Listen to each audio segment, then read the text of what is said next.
السلام عليكم ورحمة الله وبركاته.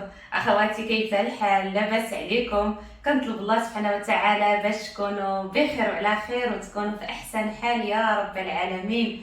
وكما كتعرفوا أخواتي، احنا مقبلين على شهر رمضان المبارك اللي هو شهر القرآن، وكل وحدة فينا بغت تكون من أهل القرآن، لأن سيدنا محمد صلى الله عليه وسلم كيقول لنا في الحديث: أهل القرآن هم أهل الله وخاصته. سعدات هم أهل الله. كيفاش غادي يكون حالهم منين غيتوفاهم الله سبحانه وتعالى وينزلوا للقبر ديالهم؟ كيفاش غادي يستقبلوهم الملائكة؟ راه سبحان الله العظيم كيفاش كيحبهم الله سبحانه وتعالى وهما عايشين معانا في الدنيا. كيفاش الله عز وجل كيحب أهله، وهذه الكلمة كترفع مقام العبد.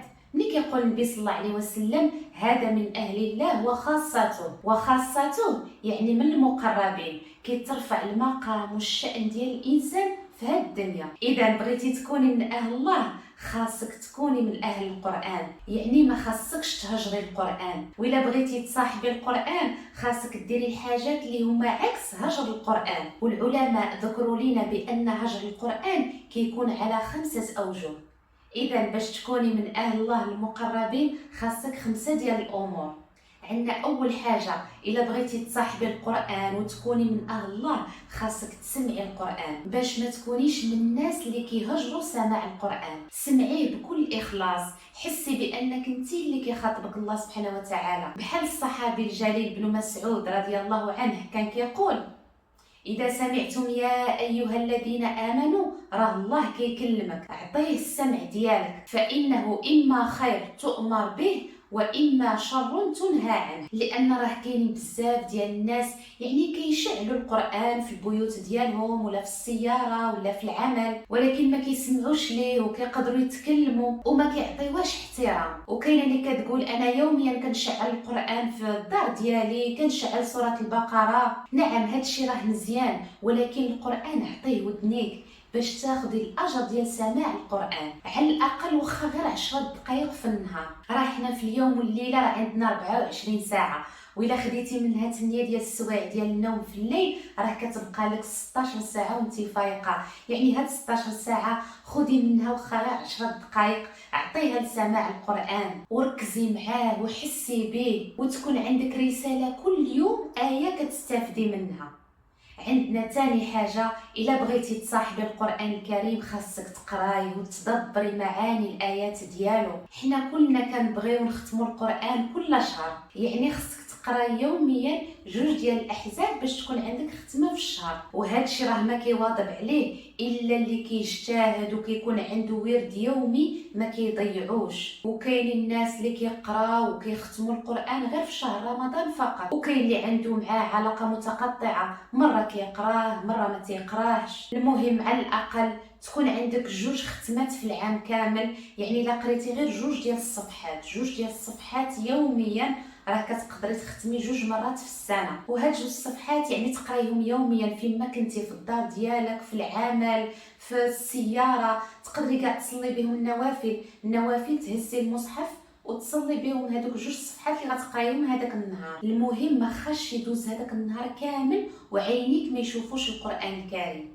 وتدبر القرآن راه كيجي مع معرفة معاني الآيات. خلي يكون عندك يوميا واحد الشرح مبسط لمعاني الآيات. بالنسبة للمصحف التجويد كيكون فيه واحد الشرح في الجنب ديال المصحف، ولا تاخدي واحد التفسير مبسط اللي غادي يساعدك باش تفهمي الكلمات ديال القرآن الكريم، وبالتالي راه غادي تعرفي المعنى ديال الآية كلها. عندنا ثالث حاجة اللي غتخليك مصاحبة للقرآن الكريم هي العمل به. إلا بغيتي تكوني من أهل القرآن، منين تقراي آية فيها أمر حاولي تطبقيها على حساب داكشي اللي قدرتي، بحال اللي كتطبقي في الصدق، في الأمانة، في المحافظة على الصلوات، في عدم الكذب. وماشي في بعض الآيات تقولي لا راه صعيبة، خاصك تجاهدي نفسك. بحال مثلا الآية الكريمة: والكاظمين الغيظ والعافين عن الناس، تبقاي تقولي مثلا لا راه دابا الناس صعاب وما كيستحقوش هذا الشيء. راه القرآن كلام الله صالح لكل زمان ومكان. عندنا رابع حاجه باش تكوني من اهل الله، ما خصكش تهجري التحاكم الى القران. يعني ملي يكون شي خلاف في اي مساله خاصنا نرجعوا للقران. القران هو اللي يفصل بيناتنا. مثلا كيكون اختلاف في الارث، راه الله عز وجل هو اللي ذكر الموارث في القران الكريم. ولا مثلا كيكون شي خلاف ما بين الرجل والمراه، كيكون بيناتهم مشاكل، راه كيتحاكموا للقران الكريم. وإلا وصلوا للطلاق راه حقوقهم في الطلاق كيرجعوا للقران الكريم، هو اللي فيه الحل. راه الله سبحانه وتعالى كيقول بعد اعوذ بالله من الشيطان الرجيم: وما اختلفتم فيه من شيء فحكمه إلى الله، ذلكم الله ربي عليه توكلت وإليه أنيب. يعني واخا تكون شي حاجه غير بسيطه، دائما الحكم ديالها نرجعوا ليها للقران الكريم. واللي كيشرح كتاب الله سبحانه وتعالى هي السنه ديال النبي صلى الله عليه وسلم.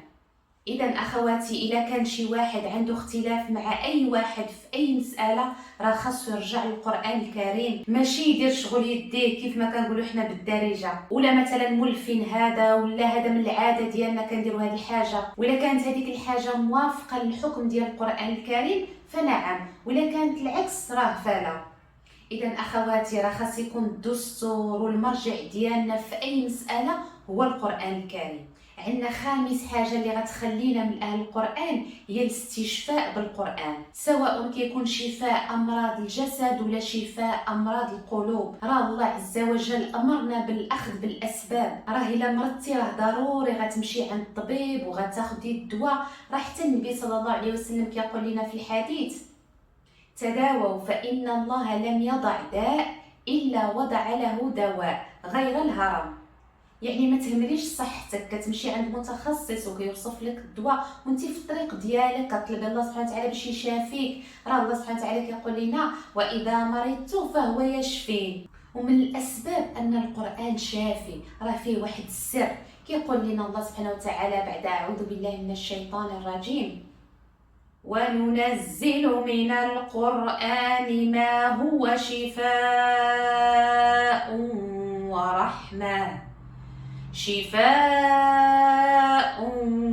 ورحمة للمؤمنين.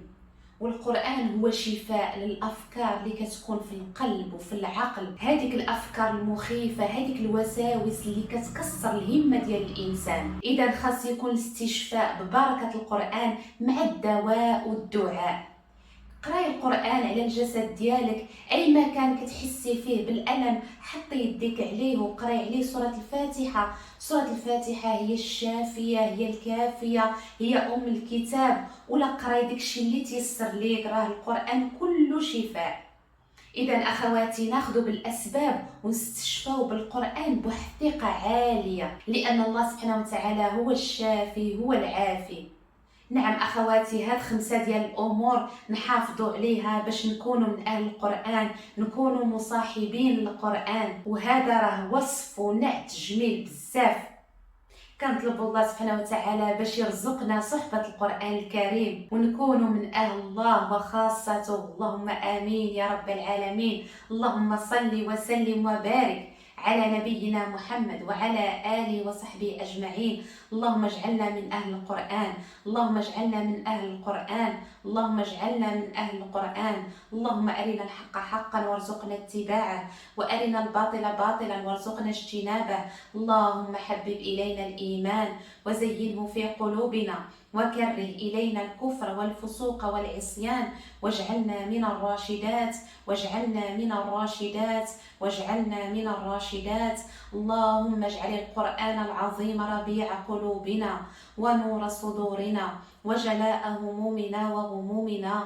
اللهم ذكرنا منه ما نسينا وعلمنا منه ما جهلنا، وارزقنا تلاوته آناء الليل والنهار، واجعله لنا حجة يا رب العالمين.